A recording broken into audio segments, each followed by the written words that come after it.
کچھ لوگ کہتے ہیں تیجا، 40واں، 11ویں، 12ویں یا کنڈے، ان کے لیے دن کیوں طے کیے جاتے ہیں؟ اس کا جواب یہ ہے، شریعت نے ایصال ثواب کے لیے کوئی خاص دن یا تاریخ فرض نہیں کی ہے، لیکن کسی دن کو طے کر لینا شریعت کے خلاف بھی نہیں۔ وقت مقرر کرنے کی 2 قسمیں ہوتی ہیں۔ پہلا، شرعی طے شدہ وقت، جب خود شریعت کسی عبادت کا وقت طے کر دے، جیسے حج، قربانی، روزہ وغیرہ۔ دوسرا، عرفی طے شدہ وقت، جہاں شریعت نے کوئی تاریخ طے نہیں کی، لیکن لوگ اپنی سہولت، یاد دہانی یا کسی مصلحت سے کوئی دن طے کر لیں۔ جیسے آج ہر مسجد میں نماز کی جماعت کے لیے وقت طے ہوتا ہے، جبکہ پہلے ایسا نہیں ہوتا تھا۔ جب لوگ جمع ہوتے، جماعت شروع ہو جاتی۔ یہ طریقہ خود رسول اللہ صلی اللہ علیہ وآلہ وسلم، صحابہ اور بزرگوں سے ثابت ہے۔ اس کی کچھ مثالیں: حضور صلی اللہ علیہ وآلہ وسلم ہر سال شہدائے احد کی زیارت کے لیے ایک خاص وقت رکھتے تھے۔ حضور صلی اللہ علیہ وآلہ وسلم ہر ہفتے شنیوار کو مسجد قباء تشریف لے جاتے تھے۔ حضرت ابوبکر صدیق رضی اللہ تعالی عنہ سے دینی مشورہ کے لیے صبح اور شام کا وقت طے تھا۔ حضرت عبداللہ بن مسعود رضی اللہ تعالی عنہ وعظ اور نصیحت کے لیے جمعرات کا دن طے رکھتے تھے۔ علماء نے سبق شروع کرنے کے لیے بدھ کا دن مقرر کیا۔ فتاوی رضویہ، جلد 9، صفحہ نمبر 585 سے 586۔ اس سے صاف ہوتا ہے کہ کسی اچھے کام کے لیے دن طے کرنا بدعت نہیں بلکہ سہولت اور حکمت ہے۔ اسی طرح 15 رجب کو کنڈے بھرنا امام جعفر صادق رضی اللہ تعالی عنہ کے عرس کی وجہ سے ایک مناسب اور مبارک دن ہے۔ فیضان جعفر، امام جعفر صادق رضی اللہ تعالی عنہ کی زبان سے 9 نصیحتیں جو دل کو بدل دیتی ہے۔ پہلا، اگر اللہ تمہیں کوئی نعمت دے اور تم چاہتے ہو کہ وہ بنی رہے تو اس پر زیادہ سے زیادہ شکر کرو۔ نمبر 2، اگر رزق میں دیری محسوس ہو تو استغفار کی کثرت کرو۔ نمبر 3، اللہ نے دنیا سے فرمایا، جو میری عبادت کرے تو اس کی خدمت کر، اور جو تیری خدمت کرے اسے تھکا دے۔ نمبر 4، صدقہ دینے سے روزی بڑھتی ہے اور زکوٰۃ سے مال محفوظ رہتا ہے۔ نمبر 5، اللہ نے سود کو حرام کیا تاکہ لوگ بھلائی سے نہ رک جائیں۔ نمبر 6، فضول خرچی انسان کو محروم کر دیتی ہے۔ نمبر 7، دین میں لڑائی جھگڑے سے بچو کیونکہ یہ دل کو بگاڑتا اور نفاق پیدا کرتا ہے۔ نمبر 8، جو خرچ میں میانہ رویہ اپناتا ہے وہ کبھی غریب نہیں ہوتا۔ اور نمبر 9، پرہیزگاری سے بڑا کوئی زیادہ راہ نہیں، خاموشی سے بہتر کوئی چیز نہیں، جہالت سے بڑا کوئی دشمن نہیں، اور جھوٹ سے بڑی کوئی بیماری نہیں۔ شہادت اور مزار شریف۔ 15 رجب المرجب 148 ہجری کو ایک بدبخت نے حضرت امام جعفر صادق رضی اللہ تعالی عنہ کو زہر دیا، جس سے آپ کی شہادت ہوئی۔ آپ کا مزار شریف جنت البقیع میں اپنے والد حضرت امام محمد باقر رضی اللہ تعالی عنہ کے پاس ہے۔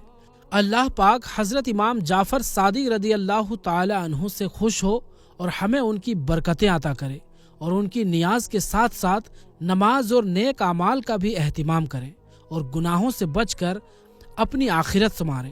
تو پیارے دوستوں، ہماری آج کی اس ویڈیو میں بس اتنا ہی۔ انشاءاللہ ملیں گے پھر کسی نئی ویڈیو کے ساتھ۔ تب تک کے لیے السلام علیکم، اللہ حافظ۔